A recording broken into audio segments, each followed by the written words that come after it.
Hey guys, welcome to the Liberal Hivemind, a channel solely focused on exposing the abundant hypocrisy of the left. Ooh, yikes. As if getting totally BTFO'd on the world stage with Donald Trump running circles around Canadian leadership wasn't embarrassing enough. After getting there, you know what's handed to them on a silver platter. I guess the Canadian people decided it's time for round two. It's almost like a weird form of masochism. The humiliation continues, this time not on the world stage, but on the ice during the Four Nations hockey tournament. The crowd in Montreal decided to boo the national anthem, outright disrespect for the country that's protected and propped them up for essentially Canada's entire existence. But just like Canadian clown Justin Trudeau, boy did they fafo quick. I mean, fafo, they sure did. Let's have a conversation about what happened at the Four Nations face-off. But before we get into any of it, this video is actually brought to you guys by a sponsor, so let's play that clip. This video is brought to you guys by American Hartford Gold. Listen folks, in terms of a long-term financial view, the worst thing that you could do is hold on to cash. Everything is getting more expensive. If you hold on to cash, you simply become poorer, and that's where American Hartford Gold comes into play. American Hartford Gold is a 5-star rated company across the board, and also boasting an A+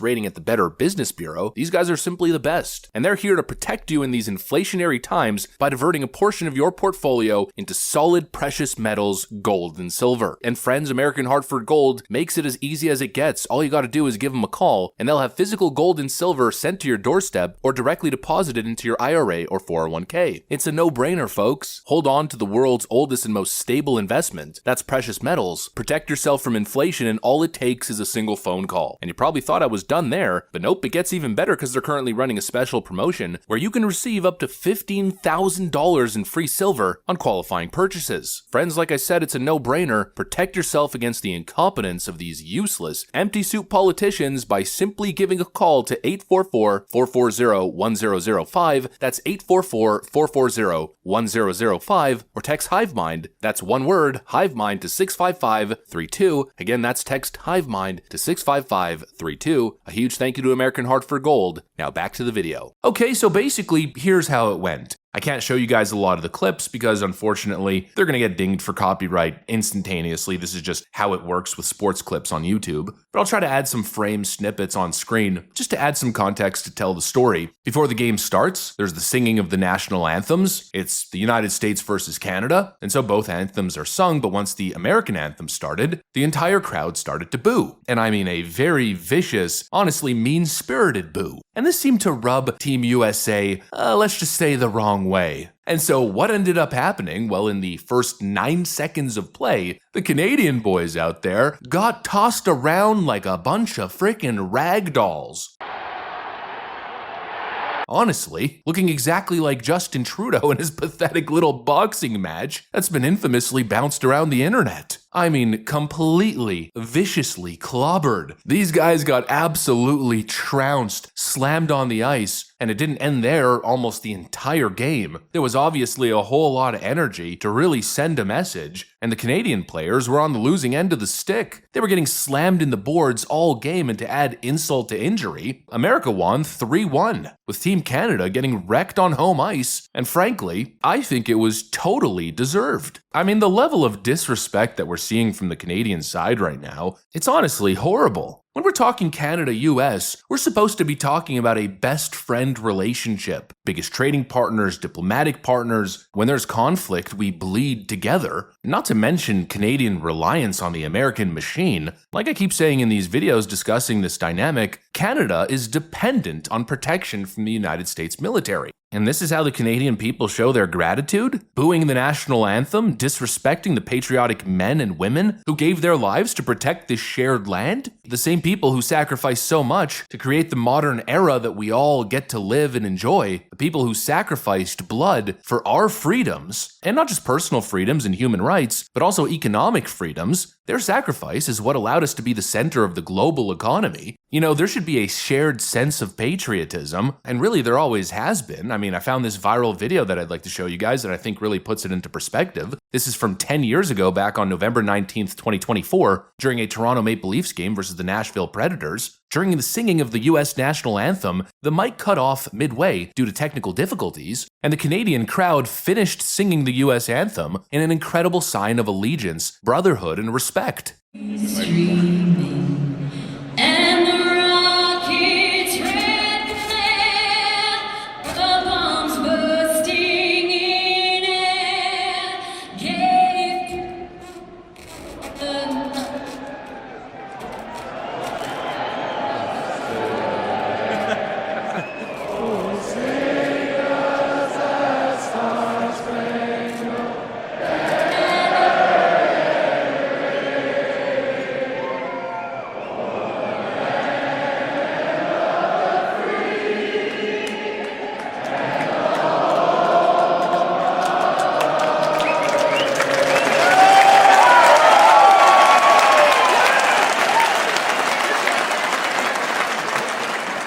That is our legacy. And what we saw just the other day, I think, was a pissing on that legacy. It's absolutely despicable to see. And I know there's a lot of people that are going to say, well, oh, it's justified. Look at what Donald Trump, the fascist, is doing. He imposed tariffs on us. But again, these people seem to be missing the point. There's no justification for the disrespect that we saw. And frankly, there's been no justification for the disrespect we've seen from the Canadian side basically since the start of the tariff talks during mid-election 2024. Because all of it could have been avoided had the Canadian side showed some damn respect for its greatest ally. That's where people are not getting this. This self-righteous attitude from the Canadian side is not justified. The talks of dollar-for-dollar tariffs, attacking Donald Trump as a felon, as a fascist, as a criminal, the talks of a trade war between the two nations, that's been the most disrespectful part during this entire dynamic. Because at the core of it, it all came down to a request. And again, this is Canada's biggest trading partner and biggest ally. Canada's best friend came and said, look, you got to secure your borders, and you got to work with us on some of these issues in equalizing trade. And if you don't, well, we'll take it as a sign of disrespect that you're not aligned with us in our vision, and we're going to have to do something about it, and that's where the tariffs came in. And the response from the other side has been to totally dismiss everything, all of these issues that Trump raised, to call him a crazy person, and to essentially politicize the whole thing so that these politicians can grandstand and try to take an anti-diplomatic approach and walk the Canadian nation into a trade war which it clearly cannot win. I mean, come on, they don't even have the spirit to win a hockey game on home ice after booing the American boys. And you mean to tell me Canada's tiny economy that is struggling can win a trade war with the American Goliath? Give me a break. The Canadian response has been a Trump-deranged response. And look, I don't know if that's the actual Canadian response, or if it's politically or media manufactured, but the fact is, they've been disrespectful and dismissive from the start.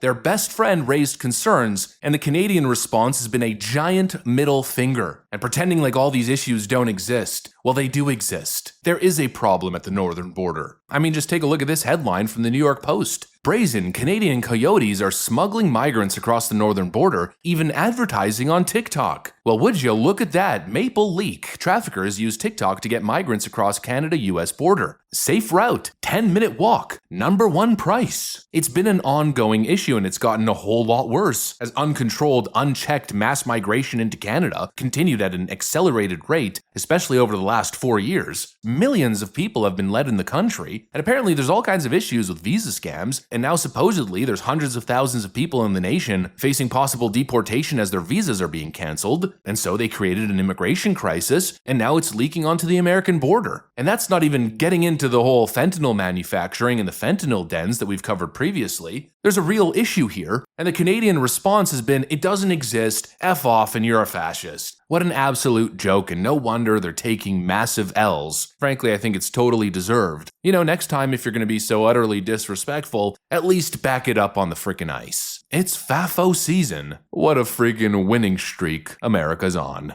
Anyways, that's pretty much what I got for you guys on this one. Hopefully you enjoyed the video. If you did, make sure to leave a like and possibly subscribe to the channel. Thanks for watching, and I'll see you on the next one.